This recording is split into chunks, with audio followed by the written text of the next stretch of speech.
Hi, welcome to VideoPR News, the news show about video news. My name is Kim Elton, and my guest today is Elias Arjan of BusinessBrain.ca. Yes. And I've known Elias for a while. He's gone through a couple of machinations since I've known him. Travels quite a bit, back in Vancouver now, but BusinessBrain.ca is your baby now. Yes. And we're going to hear more about that. But before we do, maybe you could just give us a little background on yourself, your story. I always say to everybody that news, of course, is about telling stories. Yes. Compelling stories, but then so is marketing and promotion and all of that. You know, people like to hear stories. They like to hear about the drama, and they like it with frequency. So that's what this show is all about, and I'm sure that you've got some highlights that you could give us about your story. Where to start? The challenge for me is I'm a polymath, which means that I do lots of different things. One area, I do work in sort of marketing and predominantly now more in business development as a consultant. And a lot of what I work to do now has to do with sort of brain science. So it's getting the right mindset. So mindset of leadership, success, how to connect with people. That's one of the areas I work, but I'm also an MC and benefit auctioneer. Right. So and a juggler. And a juggler. Worked in the circus. I worked in the circus. So I myself embody my principles in being someone who is very creative, and I have a creative life, and I encourage people to express that.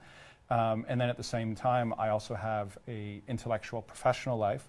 And right now, Business Brain is just like in the two hemispheres of the brain. It's about bringing these two things together. Well, you know, I've been to some of your seminars, and just a compelling speaker and really rivet people's attention. But of course, you know exactly what to say to how to draw them in. Yeah, I kind of know the tricks of the trade. In fact, I sometimes teach seminars about how the top speakers in the world engage people. So let's talk about engagement. How do top speakers engage people? What's the science behind that? Well, basically, right now, especially in neuroscience, we're talking about simply activity right now. And neuroscientists are really interested in measuring the amount of activity the brain has when it's interacting with a stimulus. All those synapses going off and on? Yeah, so they put people in, MRI scanners or EEGs, and they figure out how activated does this commercial or this activity make the brain. So if the person is kind of, the brain's not very active, they're not very interested, then it's probably not going to, the stimulus isn't going to stick. So if you're creating an advertisement and you've put all this money, put maybe millions of dollars into a TV commercial, and the brain isn't active, you wasted your money. So there's this is the area that I look into and that I work with, is sort of what is going to engage people and get them excited about what you're doing. Well, advertising, marketing, we always talk about, those buzzwords, share of brain, share of market, all. How do we make a message stick? What turns them on? So all of this science, then you turn into business practices. Yes. So we take something that seems to some people like almost like a semantic thing, like how engaged is the brain? How do you measure that? Into an actual practical step. So what would you do? You could just even simple things like how you write your copy. If you're writing an email blast. How do you communicate with the audience, which is one of the areas that you work with, is it being in video. If you're right now not putting video on your website, your people aren't engaged because... Let's talk about that. So video on your website, you hear different statistics, how much more effective video is. From a brain science perspective, it's really simple. People are working either visual, auditory, kinesthetic. You can even include things like gustatory, and even now there's a new term called auditory digital. So people have different learning styles. Yes. Some learn by watching, some learn by hearing, some need to experience. So like kids, if they're not active enough in school, they may be highly kinesthetic, but they don't get to get out and play. And that's why you need to do that. What video does is it gives you the sense of connecting with people visually. And let's say if you just have written text on a blog, then the person who's auditory is not going to connect with you. Right.